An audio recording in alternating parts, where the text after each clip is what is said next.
چار بندے بول رہے ہیں، سارے بولیں گے تو پتہ چلے گا، تھوڑی سی دو چار باتیں پھر وہ سن لیں، پھر پوچھ لیا جائے گا آپ سے۔ تو اب اللہ نے اس کو نکال دیا، اب ایک تصویر ہے، رخ دو دکھانے لگا۔ 1000 سال گزر گیا اس کو نکالے ہوئے۔ آدم علیہ السلام کا ہو گیا وصال، تو ان کے وصال کے بعد اللہ تعالیٰ نے ایک دن ابلیس سے کلام کیا۔ کتنے سالوں بعد؟ 1000 سال بعد۔ پوچھا ابلیس، ایک سجدہ ہی کرنا تھا، نادان وہ سجدہ کر لیتا تو اس طرح ذلیل تو نہ ہوتا۔ اس نے جب دیکھا نا 1000 سال بعد اللہ نے بلایا ہے، تو اس نے شکر کیا کہ چلو اللہ نے کلام تو کیا نا۔ اب اس نے وہ باتیں ساری آگے سے بتائیں، بولا یہ وجہ تھی، یہ تیرے علاوہ کبھی کسی کو کیا ہی نہیں تھا، پہلی دفعہ تو نے اپنے علاوہ کسی کو کہا، سوچ میں پڑ گئے، کرے نہ کرے اس طرح کی باتیں کرتا رہا۔ تو اللہ تعالیٰ نے پتہ کیا فرمایا؟ فرمایا چل جو ہوا سو ہوا، جو ہوا سو ہوا۔ جب یہ فرمایا نا وہ چوکنا ہو گیا کہ رب کیا کہنے لگا ہے۔ فرمایا جو ہوا سو ہوا، اس کو چھوڑ، اب بتا اپنے پہلے مقام پہ واپس آنا چاہتا ہے؟ جب یہ اس نے سنا، جھٹ آگے سے بولا بتا کتنے 100، کتنے 1000، کتنے لاکھ، کتنے کروڑ، کتنے ارب سجدے کروں، بتا۔ آگے سے جواب آیا، ارب نہیں، کروڑ بھی نہیں، لاکھ بھی نہیں، 1000 بھی نہیں، 100 بھی نہیں، وہی ایک جو تو نے نہیں کیا، وہی ایک۔ آگے سے حیران ہو کے پوچھتا ہے، مولا تیرا بتانے کا مطلب کیا ہے، بات کرنے کا مقصد کیا؟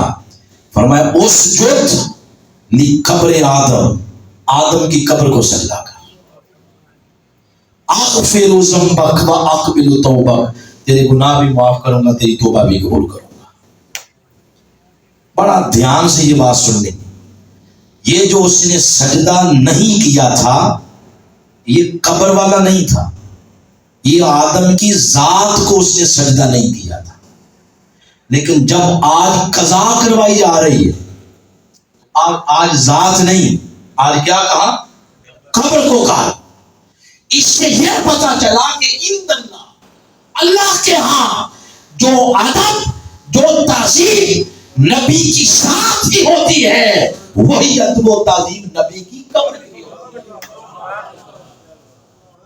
اور یہ تو آدم ہے، کیا خیال ہے میرے آقا کے گھر کا، میرے آقا علیہ السلام کے گھر انور کا، یعنی قبر انور کا۔ حضور اسلام نے فرمایا من زار قبری، جس نے میرے گنبد کی زیارت کی، جس کی ایک نظر گنبد خضرا پہ پڑ گئی، میں واجبت لہ شفاعتی، اس پر میری شفاعت واجب ہو جاتی۔ جو ادب، جو تعظیم ذات نبی کی ہے، وہی ادب و تعظیم نبی کی قبر کی ہوتی ہے۔ جب اللہ نے یہ فرمایا، آگے سے اس کا جواب ہی سن لیں، بندے نہ بچہ دے ہوئی نہیں سی نا۔ اس نے آگے سے جواب دیا، ما سجدت لآدم، میں کیوں کروں سجدہ آدم کو، قبر کو؟ کہنے لگا ما سجدت لآدم، جب میں نے آدم کی ذات کو سجدہ نہیں کیا، کیف اسجد لمیتہ، تو میں مردے کو سجدہ کہاں کروں گا؟ میں آدم کی ذات کو سجدہ نہیں میں نے کیا، تو مولا تو مردے کو سجدے کروا رہا۔ تو جب فرمایا مردہ، تو فرمایا فاخرج منہا فانک رجیم، اب دفع ہو جا، قیامت تک تجھ پر میری وَإِنَّ عَلَيْكَ لَعْنَتِي إِلَىٰ يَوْمِ الدِّينِ، قیامت تک تجھ پر میری لعنت برستی رہے گی۔ بدبخت میرے نبی کو کہتا ہے مردہ، دھتکار دیا اپنی بارگاہ سے۔ یہ ہے اس تصویر کا ایک رخ جو میں نے کہا تھا، میں تصویر کے 2 رخ آپ کو بتا دیں۔ دوسرا رخ بھی سن لیں۔ دوسرا رخ اس کا نام ہے جبریل امین۔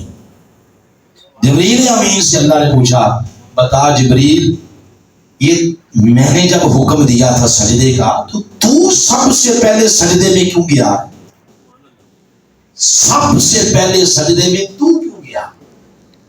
اب جبریل آگے سے جواب دے رہا، اس نے عرض کیا مولا تیری بارگاہ میں جسارت کر رہا ہوں، میں جواب ضرور دوں لیکن جسارت ہے کہ پہلے ایک میرا سوال ہے۔ فرمایا بتا تیرا سوال کیا ہے؟ عرض کرتا مولا یہ بتا تو نے آدم کی پیشانی میں رکھا کیا تھا؟ آدم کی پیشانی میں رکھا کیا تھا؟ اب وہ کیا رکھا تھا اس کا جواب سننے کو بھی حدیث مبارکہ میں حضور اسلام نے ایک دن حضرت ابو ہریرہ سے مروی عن نبی ہریرہ ان رسول اللہ صلی اللہ علیہ وآلہ وسلم قال جبریل، آپ نے ایک دن جبریل سے فرمایا، سأل جبریل، جبریل سے سوال کیا کہ جبریل بتا کم عمرت من السنین، تیری عمر کتنی؟ اس نے آگے سے عرض کیا یا رسول اللہ لست اعلم، حضور میں نہیں جانتا۔ تو آپ نے فرمایا کوئی اندازہ ہی بتا دو تیری عمر کتنی ہے۔ اندازہ پتہ کیا ہوتا ہے؟ ہمیں یوں محسوس ہوتا ہے جیسے آپ اس چکر میں بیٹھے ہیں نامہ صاحب جان کا بھی چھوڑے، ایسے محسوس ہو رہا ہے۔ تھوڑا سا بولے نا، آپ کا بولنا یہ گاڑی کو آگے چلاتا رہتا ہے، تھوڑا تھوڑا رسپانس دیں۔ یہ اندازہ پتہ کیا ہوتا ہے؟ اس کو کہتے ہیں پنجابی میں اٹا سٹا اندازہ۔ یہ بزرگ بیٹھے ہیں اور یہ ادھر کو بزرگ دیکھ رہے ہیں اپنی محفل میں بڑی عمر کا، تو یہ بزرگ اپنی عمر اس طرح نہیں یاد رکھتے کہ 2 جنوری رات 1 بجے تو یہ گھر میں پالک پکی ہوئی تھی تو میں پیدا ہوا، وہ اس طرح نہیں کرتے۔ ان کا یہی ہوتا ہے جی پاکستان بڑے 4 سال ہوئی سی، پاکستان بڑے کڑکا کپتے ساتھ میں پیدا ہوا سی، یہ اندازہ ہوتا ہے۔ تو آپ علیہ السلام نے فرمایا جبریل کوئی اندازہ ہی بتا دے تیری عمر کتنی ہے۔ اب اس نے عرض کیا حضور اندازہ ہے کیا؟ عرض کرتا حضور غیر ان فی الحجاب الرابع نجما، چوتھے آسمان حجاب پر ایک ستارہ طلوع ہوتا ہے، یطلع فی کل 70,000 سنہ مرہ، 70,000 سال بعد ایک مرتبہ طلوع ہوگا پھر غروب ہوگا تو پھر تمہارا 70,000 سال بعد چڑھے گا۔ تو آپ نے فرمایا پھر؟ اس نے کہا رأیتہ، حضور میں نے اسے دیکھا ہوا ہے۔ فرمایا کتنی مرتبہ؟ عرض کرتا ہے 72,000 مرہ، حضور میں نے اس کو 72,000 مرتبہ دیکھا۔ آپ ملٹی پلائی کرتے نہیں گھر جا کے پتہ چل لے گا۔ تو آپ علیہ السلام خوش ہوئے، فرمایا تیری بڑی عمر ہے، خوش ہوئے۔ اور اس کے بعد فرمایا جبریل وہ ستارہ اگر میں اس وقت تجھے دکھاؤں تو پہچان لے گا، دیکھنا چاہتا ہے؟ اس نے عرض کیا حضور دیکھنا بھی چاہتا ہوں، اور باقی پہچاننے کی بات رہی 72,000 مرتبہ دیکھا تو پہچانوں گا کیسے نہیں۔ تو اب آقا علیہ السلام نے امامہ مبارک تھوڑا سا پیچھے کیا تو وہ ستارہ نور بن کر پیشانی مصطفیٰ میں چمک رہا تھا۔ پنجابی کہتے ہیں اکھاں کھلیاں دیاں کھلیاں رہ گئیاں۔ فرمایا جبریل دیکھ، وعزت ربی جل جلالہ، رب کی عزت کی قسم ہے، انا ذالک الکوکب، وہ ستارہ کوئی اور نہیں تھا، وہ ستارہ میں محمد ہی تھا۔ یہ نور جب آدم کی پیشانی میں رکھا گیا تو جبریل امین سب سے پہلے سجدے میں گر گئے۔ تو اللہ نے فرمایا جبریل لگتا ہے تو میرے رازوں کو پا گیا ہے۔ آج تک لوگ تجھے کہتے تھے جبریل، آج کے بعد جبریل نہیں، آج کے بعد کہا جائے گا جبریل امین، یعنی رب کے رازوں کا امین، رب کے رازوں کا امین۔ اب وہ بات آ گئی، وہ جو تیسرا سوال ڈھونڈنے چلے تھے کہ آدم بنے کیسے؟ بنے تو مٹی سے، سارا پروسیس بتا دیا۔ اس پہ لاسٹ جملہ یہ دیا سورۃ الاعراف میں، فرمایا تمہاری پریشانی میں دور کر رہا ہوں، خلقت بیدی، آدم کو میں نے اپنے ہاتھوں سے بنایا، اپنی شان کے لائق اور اس کی شان بندگی کے لائق۔ اگر کوئی سبحان اللہ کہنی ہے تو غلط طریقے سے کہیں۔ تو فرمایا میں نے اپنے دست قدرت سے بنایا، مگر اصول وہی ہے. سورہ آل عمران کی آیت نمبر 6 والا. بنایا اپنے ہاتھوں سے ہے مگر کیف یشاء، اصول یہی ہے کہ جیسے میری مرضی سی ایسے بنایا، جیسے اللہ کی مرضی تھی ایسے بنایا. آدم علیہ السلام بنے کیف یشاء سے، جیسے اللہ کی مرضی. نوح علیہ السلام بنے کیف یشاء سے، جیسے اللہ کی مرضی. ادریس بنے کیف یشاء سے، جیسے اللہ کی مرضی. ابراہیم بنے کیف یشاء سے، جیسے اللہ کی مرضی. اسماعیل بنے کیف یشاء سے، جیسے اللہ کی مرضی. اسماعیل بنے کیف یشاء سے، جیسے اللہ کی مرضی.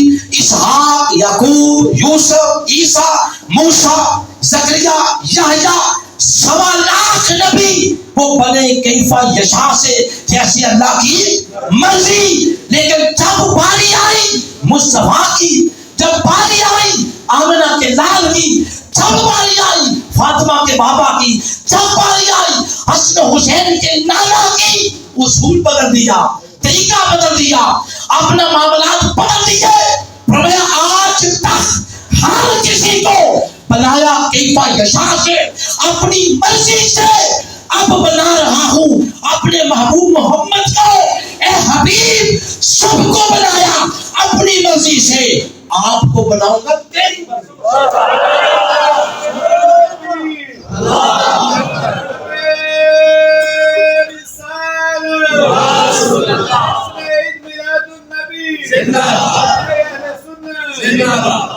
ہر کسی کو بنایا ہے اس نے اپنی مرضی سے.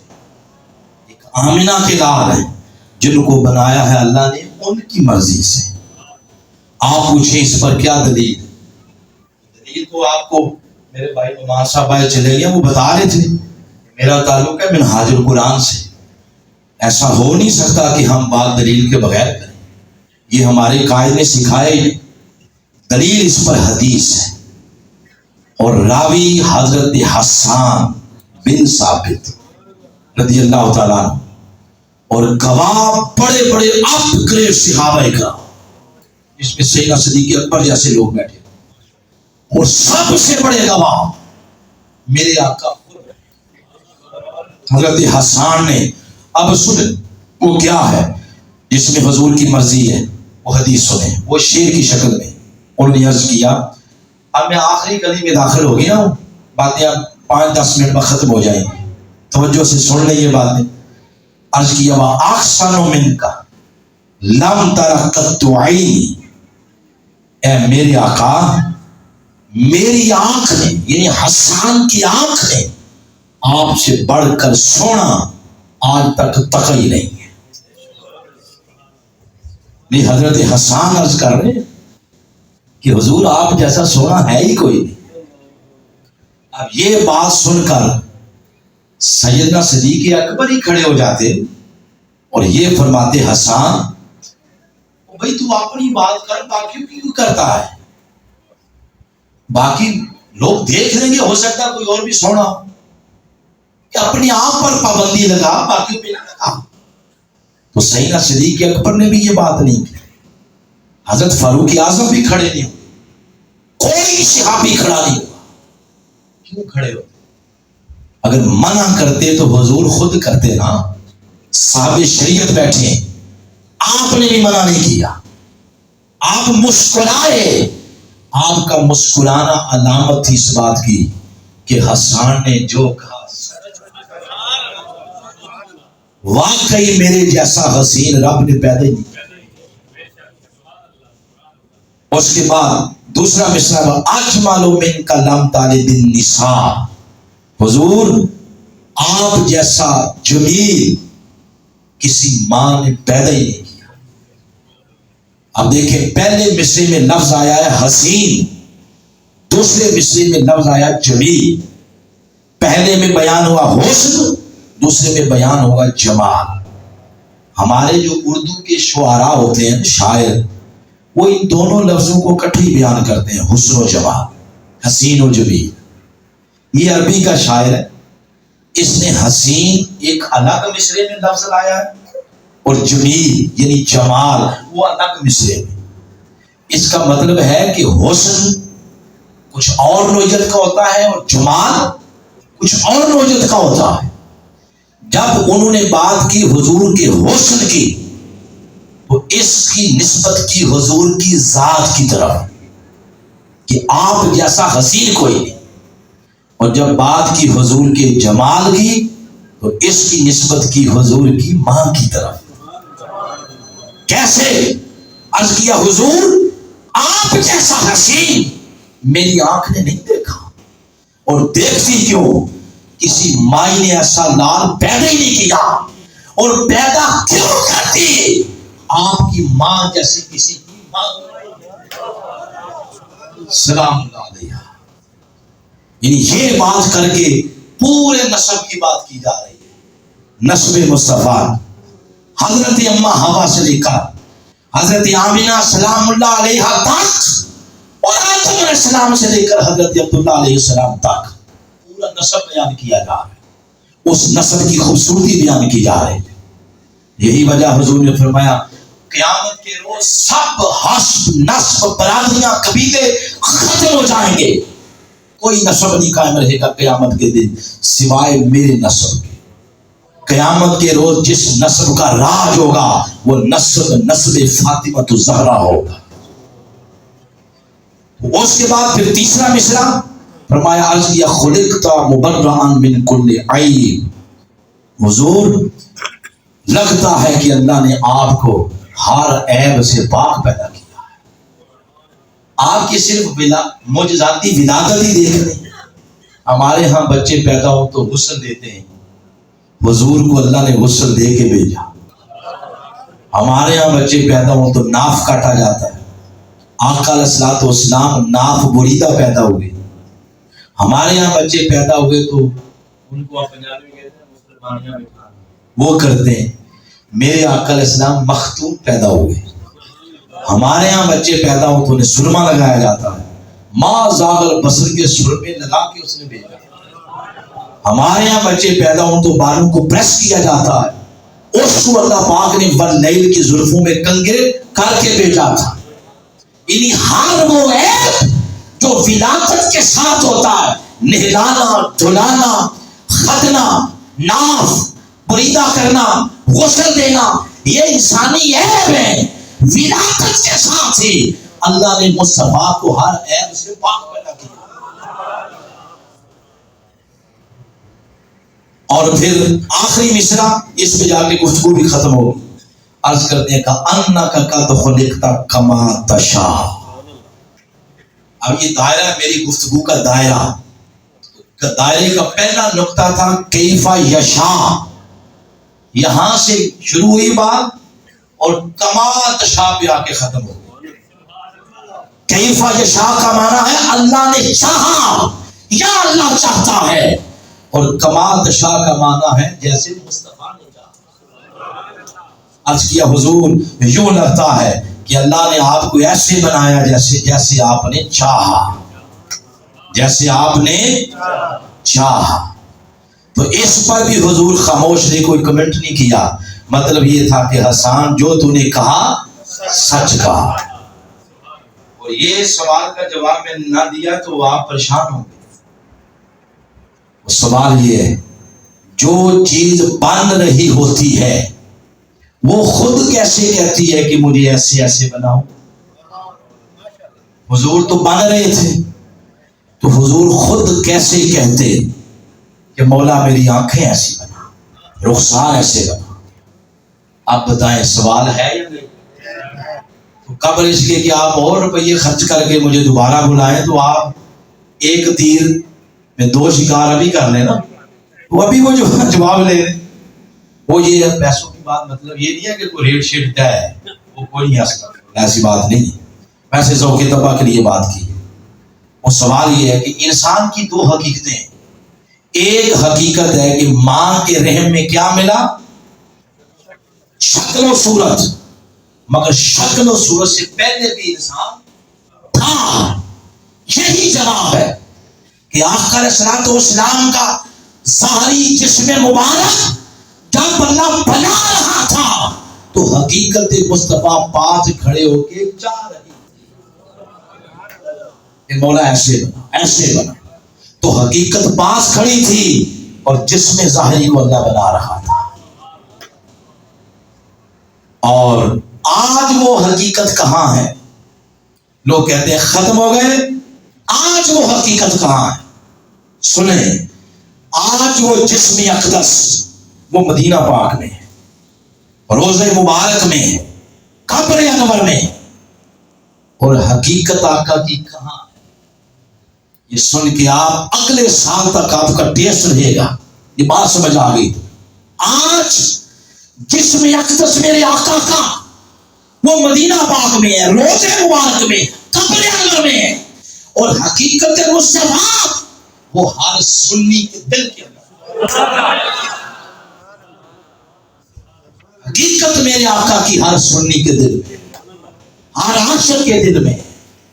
وہ عاشق جو میلاد آتا ہے تو حضور کا نام سنتا جاتا ہے تو آنکھوں میں نمی آ جاتی ہے، روتا ہے، تڑپتا ہے. ہر بندے کی خواہش کہ میں میلاد بناؤں، گھر میں جھنڈیاں لگاؤں. نہیں کر سکتا تو محلے میں محفل ہو رہی ہے اسی میں شریک ہو جاؤں. یہ جذبات ہیں. جو آقا کا نام، آقا کے شہر کا نام سنتا طلب پیدا ہوتی ہے. آقا کب مدینہ بلائیں گے؟ طلب پیدا ہوتی ہے. حضور مدینہ جانے کے اسباب نہیں ہے، کرم فرمائے، خواب میں مکھڑے دکھا دے. اور خدا کی قسم اگر آپ اپنا مکھڑا دکھائیں، تن من تن سب کچھ آپ کے قدموں پہ قربان کر دو گا. یہ شدت پیدا ہوتی ہے پھر اس بندے کے دل میں جس کے دل میں حقیقت مصطفیٰ ہے. آئیں اس کے ساتھ دوسری چیز کو بھی ساتھ شامل کریں. اس شے کو جب تک شامل نہیں کریں گے ہم ترقی نہیں کریں گے، اسی طرح دھکے کھاتے رہیں گے. دوسری چیز ہے حضور کی سیرت کی اتباع. بولے حضور کی سیرت کی اتباع. قرآن جہاں بھی بات کرتا ہے دو باتیں اکٹھی کرتا ہے. فرمایا والعصر ان الانسان لفی خسر. فرمایا انسان ہے ہی خسارے میں. آگے استثناء کر دی، فرمایا الا مگر وہ الا الذین آمنوا وعملوا الصالحات. ایمان اور عمل صالح دونوں کی بات کٹھے کی. تو ایمان تو ہے، آپ نے کمال کر دیا محافل سجا کر، مگر ساتھ عمل صالح کو شامل کریں. اور عمل صالح نام ہی حضور کی سیرت کی اتباع کا ہے. بچوں اور جوانوں، کبھی بھی جوانی کے نور پر میلی آنکھ نہ پڑنے، کبھی جھوٹ نہ بولے. جس نبی کا میلاد منا رہے ہیں ان کے بارے میں دشمن بھی کہتے تھے انت الصادق والامین. آپ ہمیشہ سچ بولتے. حضور کی سیرت کو فالو کرو. نماز کے سجدوں سے اپنی پیشانی کو منور کرو. اور اگر کوئی بار روزگار ہے کبھی بھی روزگار میں حرام کا لقمہ نہ شامل ہونے دو. چٹنی کھا کے گزارا کر لو لیکن بہت سارے لوازمات کی خاطر حرام نہ کھاؤ. یعنی اپنی سیرت کو حضور اسلام کی سیرت کے رنگ میں رنگیں. یہ عشق اور سیرت جب دونوں ملتے ہیں تو محمد کا غلام بنتا ہے. بس یہاں پر بات ختم ہو گئی ہے. جو کچھ میں نے کہا اگر میں اچھا کہہ سکا تو یہ تربیت میرے استاذ کی ہے شیخ الاسلام ڈاکٹر محمد طاہر القادری مداز. اور اگر میں کچھ اچھا نہ کہہ سکا تو یہ میری اپنی خامی ہے کہ میں صحیح طریقے سے ان سے پڑھ نہیں سکا. یہ سارا کریڈٹ ان کو جاتا ہے. آئیں آپ بھی آئیں، ان کو پڑھیں، ان کو سنیں، ان کی فکر سنیں. اب سنیں گے آپ کا دل کا مفتی بولے گا کہ منہاج القرآن وہ مشن ہے جس کے سوتے جناب فاطمہ الزہرا کی قدموں سے پھوٹتے ہیں. میں یہاں پر بات ختم ہو گئی. محترم حافظ سکندر اقبال صاحب جو خطیب مسجد اعظم آج وہ میزبان ہیں، مجھے انہوں نے دعوت دی تھی اور درمیان میں واسطہ بن گئے میرے ہمارے بڑے بھائی محترم حافظ مظہر حسین نقشبندی صاحب. تو میں ان دونوں بھائیوں کا شکر گزار ہوں. انہوں نے بلایا اور آپ کے ساتھ اس طرح ملاقات ہوئی ہے. اللہ سب کو آقا الاسلام کی زیارت عطا فرمائے. دیکھتے رہیے ہمارا یوٹیوب چینل IMS چینل اسلامی میسج سروس.